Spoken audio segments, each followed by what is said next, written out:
Hello मेरे प्यारे बच्चों, कैसे हैं आप सभी के? मस्त। तो हम भी जबरदस्त। कैसे चल रही है आपकी पढ़ाई? बहुत मस्त चल रही है ना?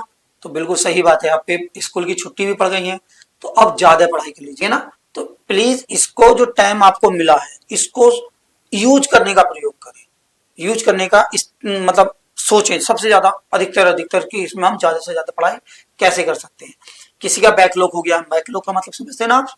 मतलब किसी का पीछे का छूट गया, तो पीछे के काम को पहले कवर कर ले, 2-3 वीडियो को एक साथ देखें।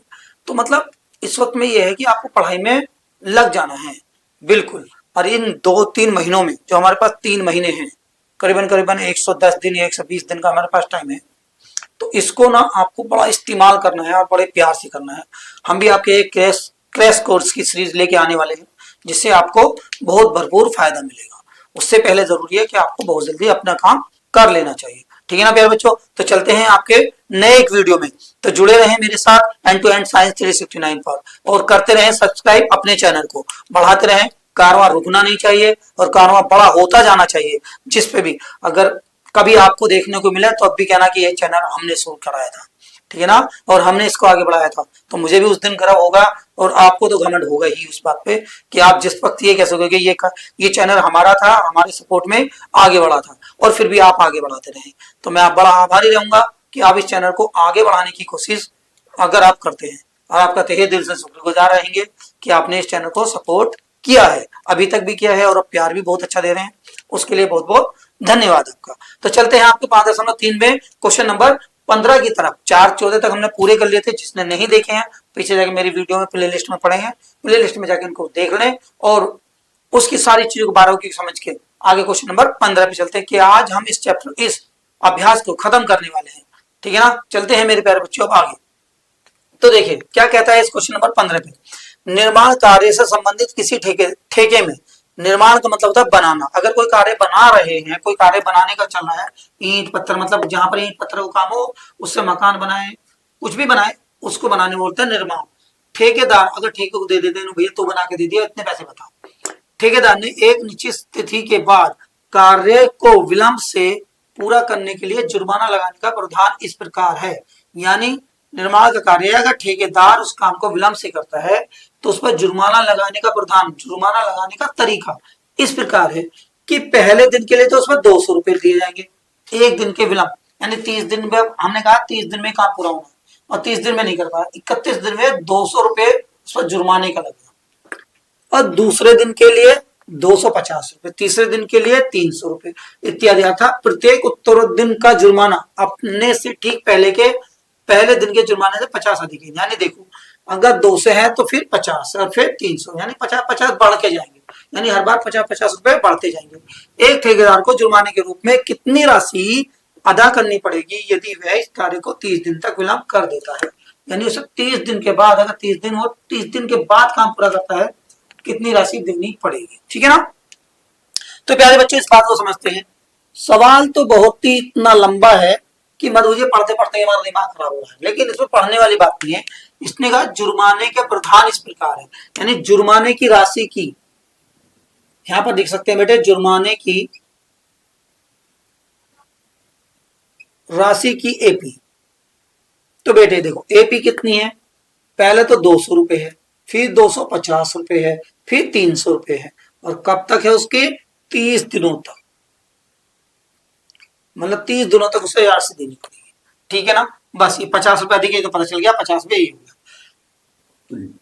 तो देखो बेटे यहां पर हम क्या लिख सकते हैं, ए बराबर के 200 रुपए, यहां से डी हम निकाल सकते हैं, A2 माइनस का A1 बराबर हो गया बेटे 250 माइनस के 200। तो A1 ये है, A2 ये है, आपको पता है। तो यहां पर आ गया 50 रुपए। एन का मान बेटे कितना दिया? 30। एन का मान 30 दिया, 30 दिनों तक है ना, 30 दिन गिनती आ गई तो इसलिए दिन आ गए। अब एक कितनी राशि अदा करनी पड़ेगी, कितनी राशि आप ही बताइए। पहले दिन 200 दिए, उससे अगले दिन कितने दिए? 250, उससे अगले दिन कितने? 300। यहीं तक अगर जोड़ा, 3 दिन के उसने जुर्माने की इतने पैसे दिए, तो बेटे तुम ऐसे जोड़ोगे 200, 250, 450, 450, 300, 750, 750। कैसे पता चल रही? जोड़ने से। तो इसका मतलब हमें योगफल निकालना है। जोड़ने का मतलब योगफल ही तो है, और योगफल को किससे दिखाते हैं बेटे? एसएन से। तो एसएन बताइए। तो n/2 पता है 2a प्लस का n माइनस का 1, इंटू डी। ठीक है ना प्यारे बच्चों, तो ये तो हो गया इसका योगफल। तो बराबर देखो एस 30 लिखेंगे तो यहाँ भी 30/2 लिखेंगे। ठीक, 2a मतलब 2 गुणा a का मान कितना है बेटे 200 रुपये। n का मान कितना है, n का मान देखो 30 रुपये, 30 माइनस का 1, डी का मान आपने निकाला 50 रुपये। ठीक, तो देखो बेटे यहाँ तो 15 आ गया, यहाँ पर आया 200 400 प्लस के यहाँ पर आया 29 गुणा 50। मैंने आपको पहले बताया था जहां जीरो आ जाए जीरो को छोड़ दिया करते हैं गुणा और भाग में। तो देखो इस जीरो को छोड़ दो, पहले 5 ने 45 का 5 का, हाथ से लगे 4, 5 दूनी 10 और 4 14 और एक जीरो और बढ़ा दो। ठीक हो गया ना। अब बेटे इसमें क्या करना है, बस यहाँ पर लाइएगा S30 बराबर कितना हो गया, यहाँ पर आएगा आपका 15 गुणा इसमें जोड़ दे 1450 में 400 जोड़ दो तो कितने बचेगा बेटे 1850।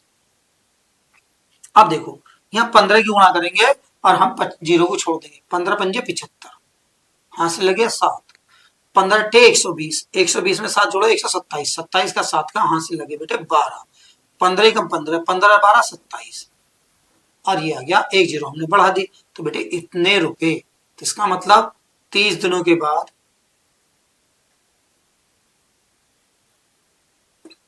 जुर्माने की राशि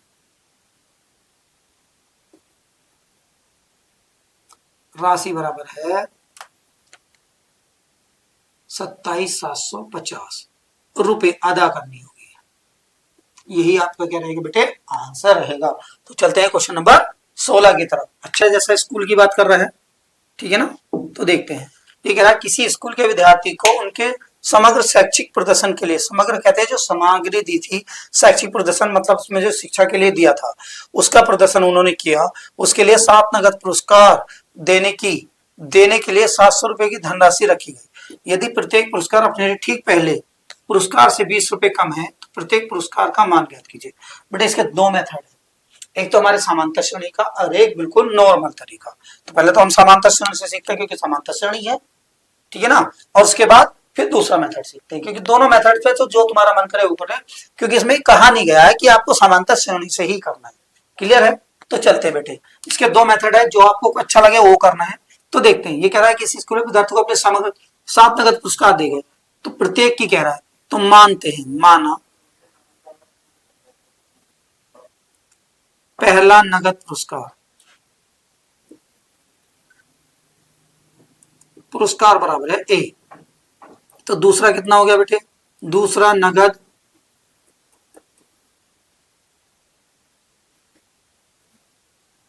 पुरस्कार बराबर ए माइनस के 20। देखो ये करा कि प्रत्येक पुरस्कार अपने से ठीक पहले का 20 रुपए कम है, कम का मतलब माइनस करना, ठीक है ना। तीसरा पुरस्कार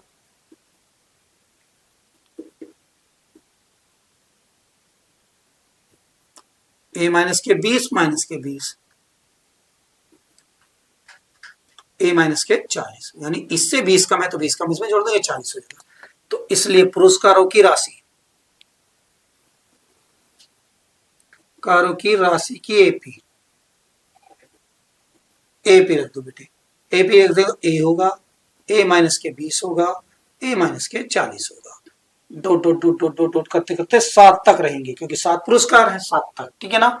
तो यहां से पता चलता है कि ए इक्वल टू क्या है हमारा, ए है, डी इसका निकाल सकते हैं तो A2 माइनस का A1 निकाल सकते हैं। तो देखिए बेटे A2 कितना है आपका, A माइनस का 20 और ये माइनस का A, प्लस का A और माइनस का A, इससे तो ये कट गया तो माइनस के 20 बचा। n बराबर कितना रहा 7, और SN कह रहा है वो कि आपका 700 रुपये है, मतलब कुल राशि हमने कितनी रखी है 700 रुपये, तो SN बराबर 700 रुपये हो गया। तो चूंकि बराबर है SN बराबर होता है n/2 2a प्लस का n माइनस का 1 इंटू डी, ठीक है ना बेटे। तो SN की जगह तो हमारा 700 आ गया, n की जगह कितना गया 7/2, यहाँ पर 2a का तो मतलब ही ना है कि a तो राशि है ही नहीं हमारे पास, प्लस का n का मान 7 माइनस का 1, डी का मान कितना है बेटे माइनस के 20। तो इसको इधर ले आए तो लिख सकते हैं हम 700 गुणा 2/7, 7 से कितना करेगा 700 100 बार, तो यहाँ पर तो लिख सकते हैं 2a प्लस का 6 इंटू माइनस का 20। ठीक, अब बेटे 100 दूनी 200, तो यहां पर कितना आएगा 200 आएगा। 100 है ये, 7 से घटा 100 से 100 दूनी 200, तो बेटे यहां पर इतना आपका 2a प्लस प्लस का माइनस का 120, क्योंकि 6 दूनी 12 होते हैं, एक जीरो जोड़ देंगे 120 हो गया। ये माइनस का इधर आएगा बेटे, काय में प्लस का हो जाएगा, तो 200 प्लस का 120 बराबर के 2a। अब 120 कितना हो गया बेटे 320 बराबर के 2a, तो a बराबर कितना हुआ, तो a 2 गुणा में तो भाग जाएगा 0/2 बराबर होगा a। तो देखो a बटे कितना हुआ बेटे 160। अब देखिए प्रथम पुरस्कार, तो यहां लिखेंगे प्रथम पुरस्कार 160 रुपए, द्वितीय पुरस्कार 160 में से 20 कम कर दो, क्योंकि 20 कम होते चले जाएंगे, तो बेटे कितना रहेगा 140। तीसरा पुरस्कार 120, चौथा पुरस्कार 100, पांचवा 80, क्योंकि बेटे 20 कम होते जा रहा है ना, 20 कम होता चला जाएगा। छठा पुरस्कार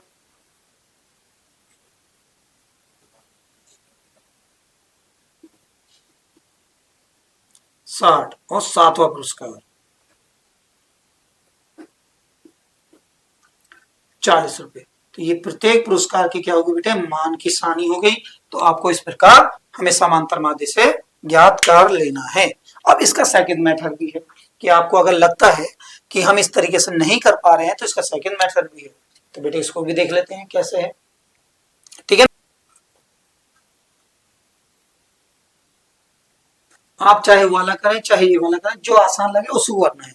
तो देखो बेटे तुमने माना था, माना प्रथम पुरस्कार पुरस्कार प्रथम पुरस्कार कितना है ए, द्वितीय पुरस्कार ए माइनस के 20, फिर 20 कम हो जाएंगे। तीसरा पुरस्कार बराबर ए माइनस के 40, मतलब इसमें भी जोड़ते चले जाएंगे, आपका निकलता चला जाएगा। चौथा पुरस्कार ए माइनस के 60, पांचवा पुरस्कार ए माइनस के 80, छठा पुरस्कार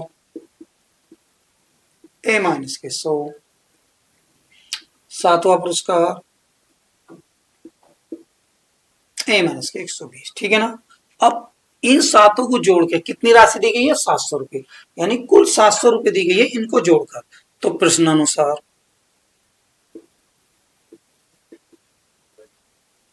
देखो ए प्लस ए माइनस के 20 प्लस ए माइनस के 40 प्लस ए माइनस के 60 प्लस ए माइनस के 80 प्लस ए माइनस के 100 प्लस ए माइनस के 120 बराबर कितनी है 700 रुपए। ठीक, अब देखो कितने ए जोड़े हमने 7 ए जोड़े, तो यहां पर लिख सकते हैं हम 7 थे प्लस के। अब ये जोड़ के देखो 20 और 40 60 60 60 120, 120 में 80 जोड़ो 200, 200 में जोड़ो 300, 300 में जोड़ो 420, 300 100 420, 420 बराबर कितने के बेटे 700 रुपए। तो इसको इधर ले जाएं, ए बराबर 700 माइनस के 420। ठीक है ना। तो 7 ए इज इक्वल टू 42 में 3500 बचेंगे, जीरो की जीरो और 2 का 2, सॉरी 700 में से 400 हटाएंगे तो फिर जीरो की जीरो, 2 में से हट गए तो 8, 6 में से 4 गए 280। तो ए बराबर, तो देखो 280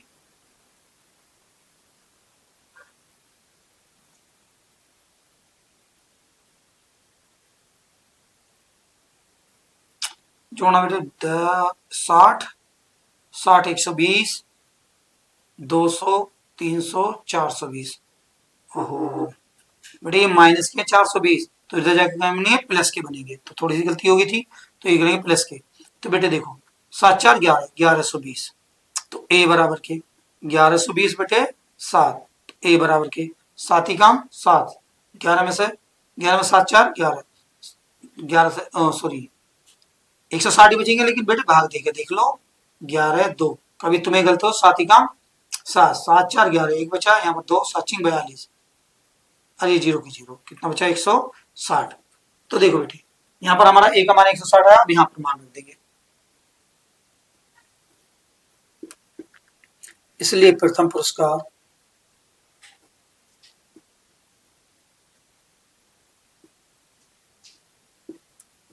ए का मान था तो 160 हो गया। सेकंड पुरस्कार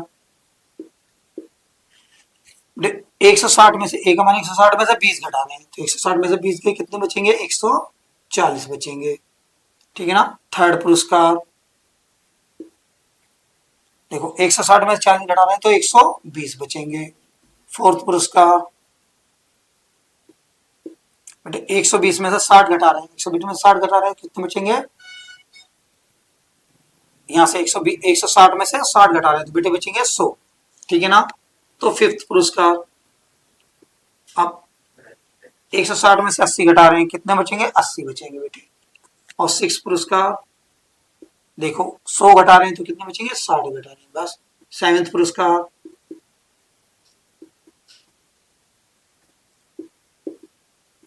40।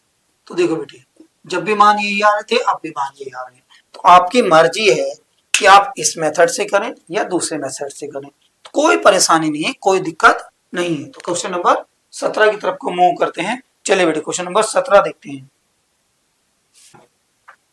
तो चलिए मेरे बच्चों कौन से क्वेश्चन नंबर 17 पर, क्वेश्चन नंबर 17 भी बड़ा लिखा हुआ है और इसको बहुत समझने की जरूरत है। क्वेश्चन नंबर 17 अगर समझ में आता है तो हम आसानी से कर पाएंगे, बहुत छोटा सवाल है, लेकिन अगर समझ नहीं पाए तो कुछ नहीं कर पाएंगे। तो देखते हैं, एक स्कूल के विद्यार्थियों ने वायु प्रदूषण कम करने के लिए स्कूल के अंदर और बाहर पेड़ लगाने के बारे में सोचा। यहाँ तक तो कोई परेशानी नहीं है, सोचा होगा, यह निर्णय लिया गया। ये भी प्यारे बच्चे आपकी तरह होंगे कि प्रदूषण को, यह निर्णय लिया गया प्रत्येक कक्षा का प्रत्येक अनुभाग अपनी कक्षा की संख्या के बराबर पेड़ लगाएगा। मतलब अनुभाग किसे कहते हैं, सबसे पहले बेटे ये समझना, अनुभाग बोलते हैं तुम्हारी भाषा में सेक्शन, यानी कक्षा अगर 6 है, कक्षा 6 है तो इसको हम बच्चे ज्यादा हो जाते हैं तो हम इसको सुविधा के लिए भाग में बांट देते हैं कि कक्षा 6A, कक्षा 6B, कक्षा 6C। तो देखो ए जो बना ये भी अनुभाग है, ये जो है अनुभाग है, ये भी अनुभाग है, तो 6 के 3 अनुभाग है ABC, ठीक है ना। तो इसका मतलब ये कह रहा है कि प्रत्येक अनुभाग अपनी कक्षा की संख्या के बराबर पेड़ लगाएगा। अगर ए वाला अनुभाग है तो कक्षा 6 है तो 6 ही पेड़ लगाएंगे, बी वाले भी कक्षा 6 में है तो 6 ही पेड़ लगाएंगे, सी वाले हैं तो 6 ही पेड़ लगाएंगे, ठीक है ना। अभी और सीखते हैं, लगाएगा उदाहरणार्थ की पहली कक्षा, अगर कक्षा 1 का अनुभाग है तो 1 पेड़ लगाएगा, कक्षा 2 का अनुभाग है तो 2 पेड़ लगाएगा, कक्षा 3 का अनुभाग है तो 3 पेड़ लगाएगा, इत्यादि। ऐसा कक्षा 12 तक के लिए चलता रहेगा। प्रत्येक कक्षा के 3 अनुभाग है, ठीक है ना, प्रत्येक कक्षा के 3 अनुभाग मतलब 3 दिए सेक्शन। इस स्कूल के विद्यार्थियों द्वारा लगाए गए पेड़ों की संख्या ज्ञात कीजिए। तो बेटे समझो 3 अनुभाग है जैसा मैंने बताया, अगर कक्षा 1 है तो इसका एक सेक्शन होगा तो ये भी एक पेड़ लगाएगा, कक्षा AB है तो ये भी एक पेड़ लगाएगा, कक्षा 1C है तो ये भी एक पेड़ लगाएगा। तो बेटे टोटल पेड़ कितने लगाए इसने 3।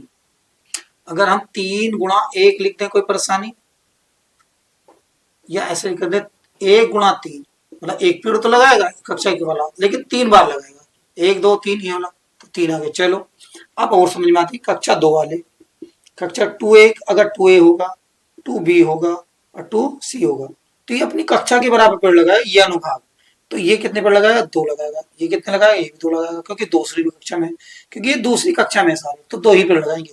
तो बेटे अगर इनको देखें तो ये हो गए 6, अगर इसको देखें 2 तो कितनी बार लगे, सॉरी 2 पेड़ लगे कक्षा में, लेकिन कितनी बार लगे 1 2 3, 3 बार लगे 2 पेड़, तो बराबर देखो 6 आ गया, ये 6 आ गया। कक्षा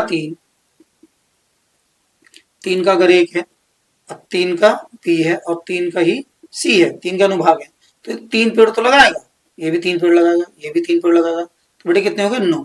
अब देखो 3 कक्षा वाले 1 2 3 लगाएंगे, बराबर कितने हो गए 9।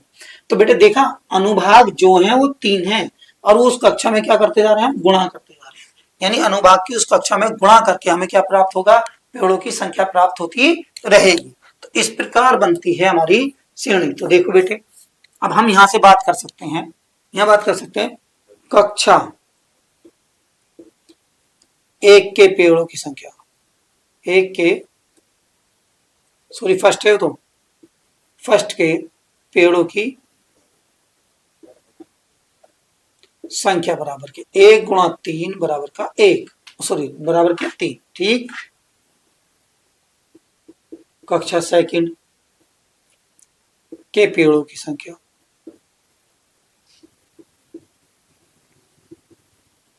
2 गुणा 3 बराबर के 6। कक्षा थर्ड के पेड़ों की संख्या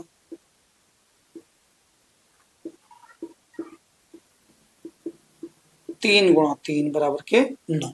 तो इस प्रकार कहां तक जाएंगे बेटा, हम 12 तक जाएंगे। तो इसलिए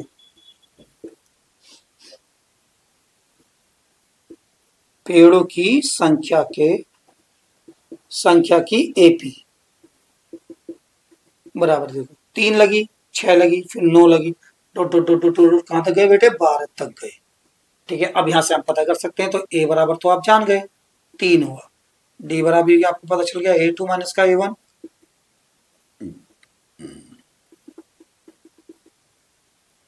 तीन होगा, एन बराबर कितने हो गए, 12 हो गए। तो बेटे हमें चाहिए एस एन। तो देखो एस एन का सूत्र क्या होता है आपका, एन बटे 2, क्या होता है 2a प्लस का एन माइनस का 1 इंटू डी।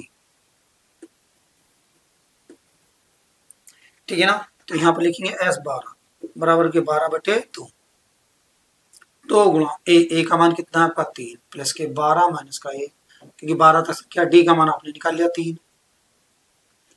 ठीक बेटे, यहाँ पर बचा 6, 3 दूनी 6 प्लस के 11 गुणा 3।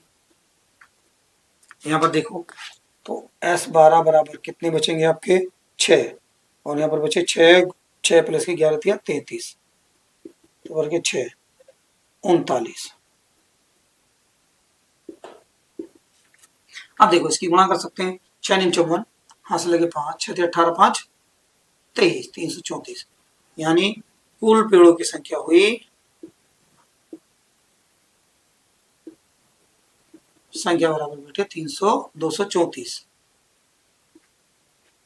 तो यही आपका रहेगा फाइनल आंसर।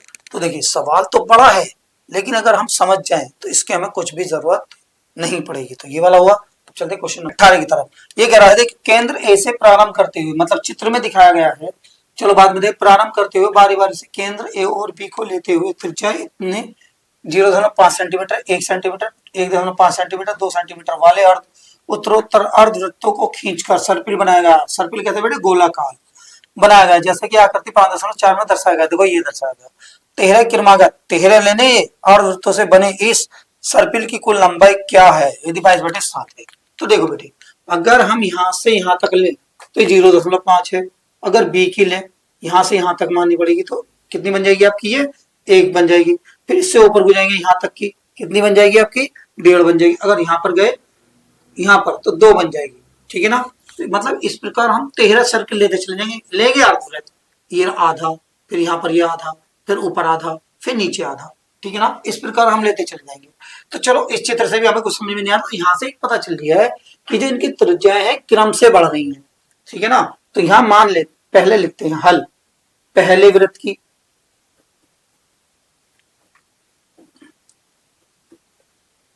की त्रिज्या यानी R1 बराबर 0.5 है, दूसरे वृत्त की त्रिज्या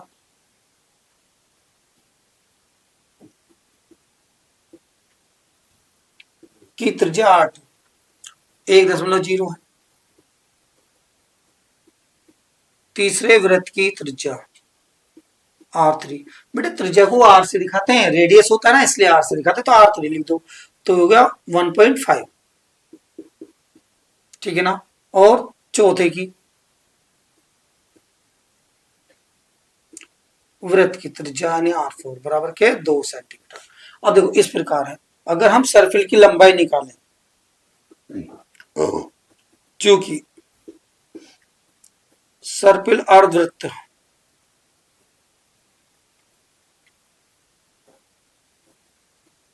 अर्धवृत्त की लंबाई, अगर लंबाई हो तो बेटे पाई R1 बनती है हमारी। तो इसीलिए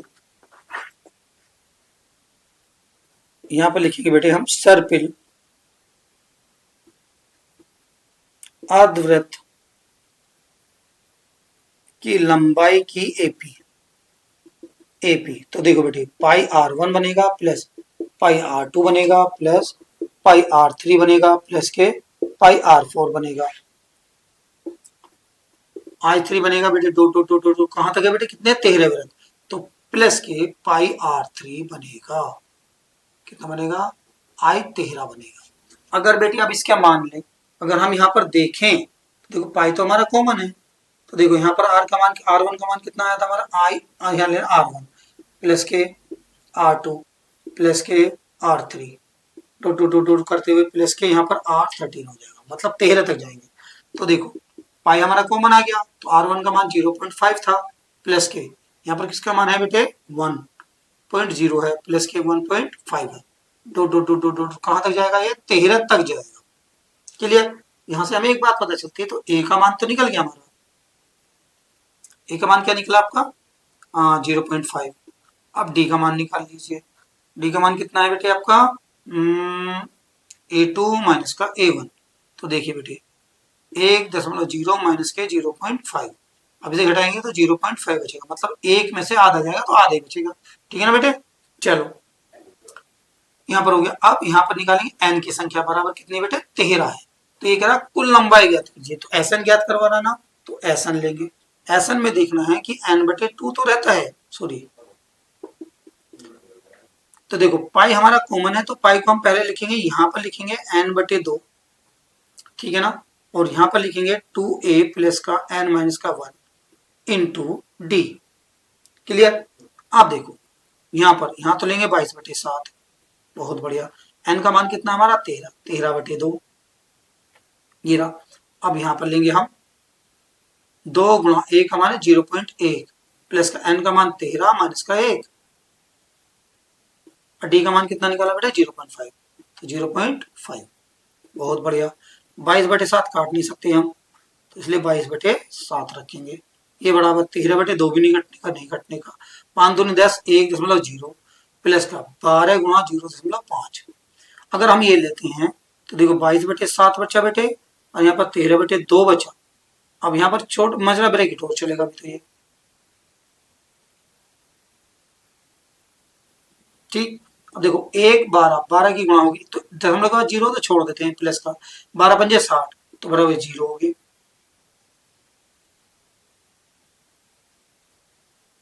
12×5 ठीक है 12×5 तो ये भी बिल्कुल आपका रहेगा। अब देखो बेटे 6 के साथ है ठीक है ना इसको यहाँ पर कर लेते हैं हम तो देखो यहाँ पर बचेगा 22/7 यानी SN बराबर बचा है 22/7 गुणा 13/2 गुणा 7 क्योंकि 6 हो जाएगा 7 से 7 कट गया 5 से 11 बार कट गया तो SN बराबर बचेगा बेटे 13 बल्कि यहाँ पर बेटे 13 लिखेंगे यहाँ पर भी 13 लिखेंगे 13 निकाले ना तो 11 की गुणा कर सकते हैं हम 11 × 33 हाथ से लगे 3 11 × 11 3 11 3 कितने हो गए 4 143 सेंटीमीटर इसकी लंबाई बनेगी इसलिए रहेगा आंसर। तो आपका समझ में आ गया ना तो 143 ठीक बेटे। तो इस प्रकार रहा ये थोड़ा सा हल्का सा ज्यादा बड़ा हो गया था इसलिए बाकी कुछ नहीं है बाकी जैसा हमने पीछे करा था बस इतना रखना। पाई क्यों आया क्योंकि पाई हमने यहाँ पर कॉमन रखा था तो पाई को हमें भी यहाँ पर भी कॉमन रखना है ठीक है ना इसलिए हमें इसको करना है बाकी तब आप आसानी से कर सकते हैं। चलिए क्वेश्चन नंबर 19 चलिए प्यारे बच्चों देखते हैं क्वेश्चन नंबर 19 क्या है। 200 लट्टों की ढेरी को इस रूप में रखा जाता है मतलब 200 लट्ठे हैं लट्ठे कहते हैं लकड़ी के जो लंबे लंबे पोरवे होते हैं उनको बोलते हैं लट्ठे ठीक है ना। रखा जाता है कि सबसे नीचे वाली पंक्ति में 20 लट्ठे मतलब नीचे पहले 20 बनाएंगे फिर उससे ऊपर वाली अगली पंक्ति में 19 यानी एक कम कर देंगे बीच में आते हैं ना। अगर हम ये लट्ठे ले हुए यहाँ पर एक ऐसे करके तो इसके बीच में रखते हैं ताकि ये गिरे ना फिर इसके बीच में रखते हैं फिर इसके बीच में रखते हैं फिर इसके बीच में रखते हैं इस प्रकार हमारे ये लट्ठे रखे जाते हैं। क्लियर है। और वैसे भी आकृति में दिया गया चित्र में क्वेश्चन में देख सकते हैं आप 20 उससे में अगले 19 फिर इससे अगली वाली पंक्ति में 18 लट्ठे गए तो 200 लट्ठों को कितनी पंक्ति में रखा जाएगा 200 लट्ठों को कितनी पंक्ति में रखा जाएगा तथा सबसे ऊपरी पंक्ति में कितने लट्ठे होंगे। तो ये बात देखनी बेटे। तो पहले देखते हैं लट्ठों की एपी श्रेणी। हल देखिए, लट्ठों की एपी। देखो बेटे, सबसे पहले हम 20 रखेंगे, फिर 19 रखेंगे, फिर 18 रखेंगे, dot dot dot dot dot करते चले जाएंगे, ठीक है ना। अब पता नहीं कहां तक पहुंचेंगे। अब वहां पर तो इसने क्या, कुल लट्ठी, कुल का मतलब होता है जोड़। एसएन का मान कितना दिया इसने, 200। एन का मान इसने बेटे पूछा है, तो देखो यहां से क्या निकाल सकते हैं, ए बराबर किया तो 20 हो गया, और डी बराबर क्या हो गया आपका, A2 माइनस का A1 हो गया। तो बेटे 19 माइनस के 20 बराबर क्या होगा, माइनस का 1। तो इसीलिए चूंकि एसएन बराबर होता है बेटे n/2 2a प्लस का n माइनस का 1 इंटू डी। एन का मान तो बेटे कुछ दिया नहीं, तो n/2 तो यहां रखेंगे, 2 गुणा ए का मान कितना है बेटे 20 है, प्लस का एन का मान यहां पर भी कुछ नहीं है, डी का मान कितना है आपका, गुणा माइनस का 1, ठीक है ना। तो बेटे देखो n/2, 20 दूनी 40 प्लस के, अब इसकी गुणा कर दो, तो ये तो बनेगा माइनस का एन, एन ही का मैन, और यहां पर बनेगा प्लस का 1 हो गया। तो n/2 बेटे, हाँ एसएन का मान भी तो हमारे पास 200, तो एसएन का मान 200 रखो। अब देखो 200 की गुणा इसमें कर सकते हैं 400 बराबर के एन, और 4 और 1 41, 41 माइनस के एन। अब एन के अंदर गुणा कर दो, तो 41 एन माइनस के एन स्क्वायर। अब इसको माइनस की इधर नहीं चाहिए, माइनस की नहीं प्लस की होनी चाहिए, तो इधर लिया, तो देखो बेटे इसके इधर लाएंगे तो ये बनेगा एन स्क्वायर माइनस के 40 41 एन और ये प्लस के 400 बराबर के इधर बन गया 0। तो त्रिपद गुणनखंड बन गया। 400 के ऐसे गुणनखंड जो जोड़ के कितना आ जाए, 41 आ जाए। तो बेटे देखो 400 के निकालेंगे,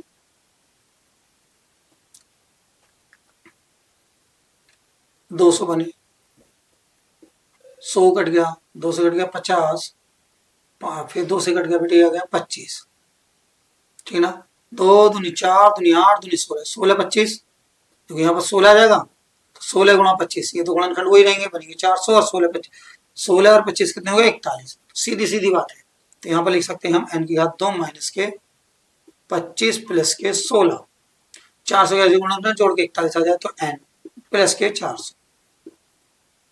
तो देखो बेटे n की घात 2 माइनस के 25 माइनस के 16n प्लस के 400 बराबर बेटे 0।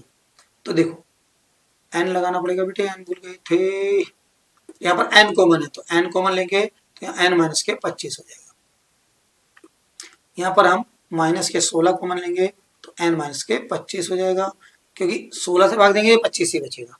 तो n माइनस के 25 हमने दोनों में कॉमन लिया, तो यहाँ से बचा n, यहाँ पर लिया तो माइनस के 16 बराबर के हो गए 0।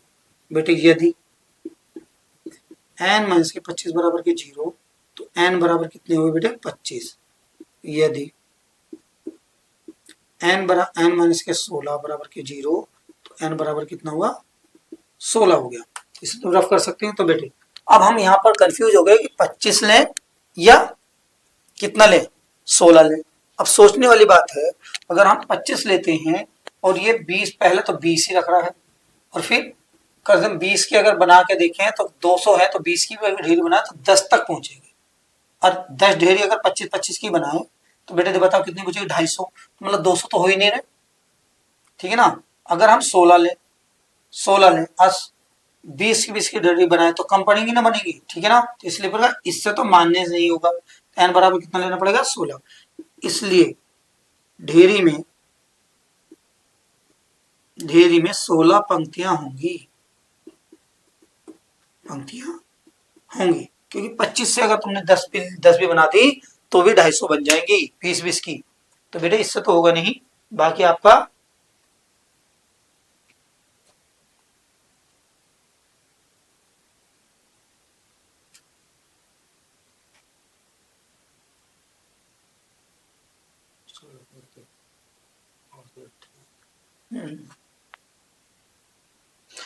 तो चलिए बेटे, अब वो कह रहा है पहली पंक्ति में कितनी होंगी। पहली पंक्ति में मतलब एक an का मान पूछा उसने, तो यहाँ होगा ए प्लस का एन माइनस का 1 इंटू डी।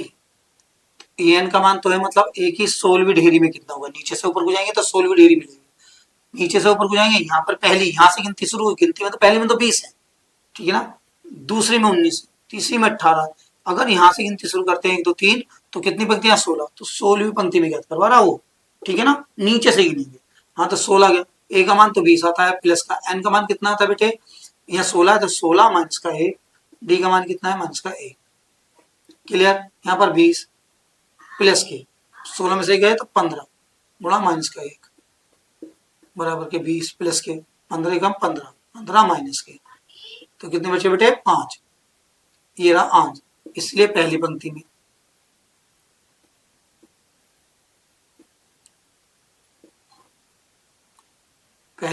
में क्या लट्ठे बराबर हो गए 5, ये भी आंसर रहा, ठीक है ना बेटे। अब चलते हैं इसके क्वेश्चन नंबर, तो चलिए मेरे बच्चों क्वेश्चन नंबर 20 पर चलते हैं, देखते हैं क्या होता है क्वेश्चन नंबर 20 की।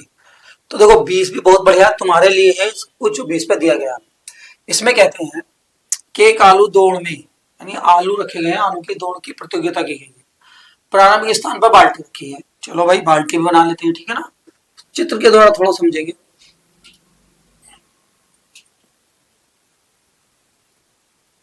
तो सही ये रही बाल्टी, ठीक है। अब ये बाल्टी है, इस प्रारंभिक स्थान पर बाल्टी रखी है जो पहले आलू से 5 किलोमीटर दूर है, यानी आलू जो अगर यहाँ से रखा है, यहाँ पर आलू रखा है, तो ये दूरी कितनी है 5 किलोमीटर है, दूरी पर रखी गई, तथा अन्य आलू को इसी सीधी रेखा में परस्पर, यानी यहाँ पर रखा गया 3 किलोमीटर की दूरी पर रखा गया, यानी यहाँ से 3 किलोमीटर दूरी पर, यहाँ पर 3 किलोमीटर ये हो गया, 5 तो ये हो गया, 5 से 3 यहाँ पर कितना हो गया 8 किलोमीटर, यानी यहाँ से बाल्टी से दूरी होगी 8 किलोमीटर, फिर 3 किलोमीटर आगे बढ़ा दिया गया, तो बाल्टी से दूरी कितनी होगी 11 किलोमीटर, मतलब 3 किलोमीटर ये बढ़ेगा और 3 किलोमीटर ये बढ़ेगा, फिर 3 किलोमीटर ये बढ़ेगा, इसी प्रकार आलू बढ़ते चले जाएंगे, ठीक है ना। तो इसका मतलब ये हुआ 11, 5 होगा, यहाँ तो 5 होगा, यहाँ 8 होगा, यहाँ 11 होगा, तो यहाँ पर होगा 14 दूरी पर रखा गया। इस रेखा पर 10 आलू रखे गए हैं, 10 आलू होंगे, मतलब 10 तक प्रत्येक प्रतियोगी बाल्टी से चलना प्रारंभ करता है, यानी यहाँ से यहाँ को जाता है, यहाँ तक जाएगा पहले आलू तक, निकटतम आलू को उठाता है और उसे लेकर वापस आता है, मतलब यह है कि 5 तो किलोमीटर इधर को गया और फिर दोबारा 5 किलोमीटर इधर को आता है, ठीक है ना, 5 किलोमीटर दोबारा वापस बाल्टी में आता है, दौड़ कर आता है और बाल्टी में डाल जाता है, डाल दिया। दूसरा आलू उठाने के लिए, मतलब इसको आलू उठाने के लिए वह दौड़ता है और उसे उठाकर वापस लाता है, यानी फिर दोबारा यहाँ तक गया और फिर दोबारा वापस आकर इसमें डालता है, और ऐसा तब तक चलता रहता है जब तक कि सभी आलू को नहीं उठा लेता। इस प्रतियोगिता में कुल कितनी दूरी दौड़नी पड़ेगी। अब देखिए बेटे, ये बताया 5 गया 5 आया, मतलब पहले तो 5 जाएगा और 5 आएगा, तो कितनी दूरी हुई पहले आलू को उठाने में 10, दूसरे आलू को उठाने में कितनी दूरी हुई, पहला गया तो 8 और दूसरे उठा के फिर दोबारा वापस आया तो 8 कितनी हुई, 8 दूनी 16, मतलब जितनी दूरियां हैं उसकी दुगनी होती जा रही है। अगर यहाँ पर जाएगा 11 किलोमीटर जाएगा और 11 किलोमीटर आएगा, तब 11 तो गया 11 आया, तो कितनी होगी 22, यानी यहाँ पर 10 हो जाएगी, यहाँ पर 16, यहाँ पर 22 और यहाँ पर 24, यानी इस प्रकार हमारी क्या है दूरियां बढ़ती चली जाएंगी। तो समझ में आई बात को, तो इस प्रकार रखी गई है। तो पहले तो हम लिखेंगे हल, यहाँ पर पहले बता दें कि पहले आलू की दूरी, बाल्टी से पहले आलू की दूरी,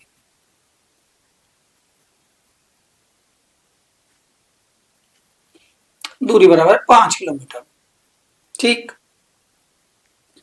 अब बाल्टी से दूसरे आलू की दूरी, अब बेटे 5 प्लस के 3 बराबर के 8 किलोमीटर, ठीक है ना, तीसरे की लिख दो,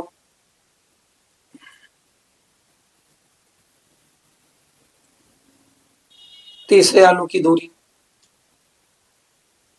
बराबर गया 8 प्लस के 3, मतलब 8 से आगे गया तो 11,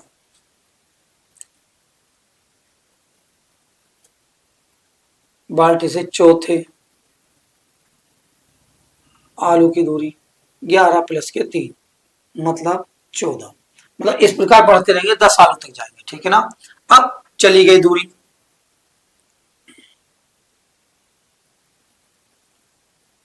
पहले आलू को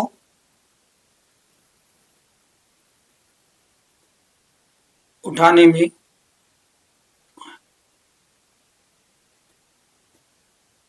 चली गई दूरी बराबर है, पहले आलू को उठाने में चली गई दूरी है 5 किलोमीटर। 5 क्योंकि 5 गया 5 ही आया, तो बराबर कितनी हुई बेटे 10। अब दूसरे आलू को उठाने में चली गई दूरी बराबर 8 गया 8 आया, यानी 2 गुणा 8 बराबर के 16। ऐसी तीसरे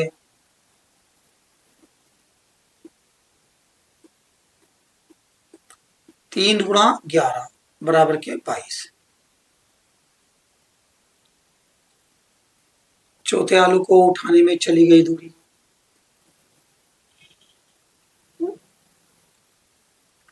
2 गुणा 14 बराबर के 28।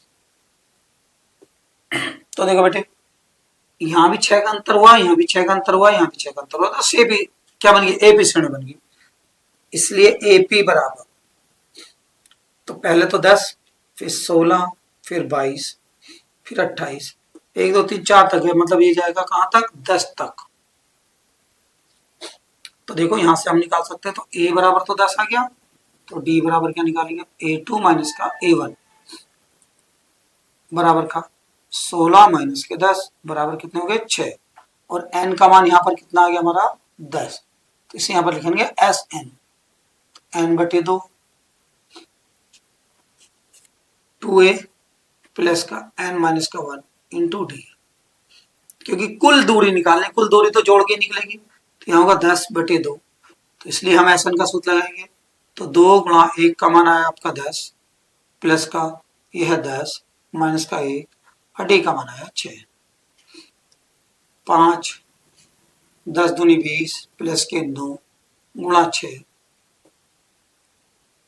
5 20 प्लस के 9 6 54, तो बल्कि 5 गुणा 54 74 हो गए बराबर 7 पंजे 20 की जीरो, 5 चौक 20 की जीरो हासिल हो 35 और 2 37, नहीं 370 किलोमीटर, यानी कुल चली गई दूरी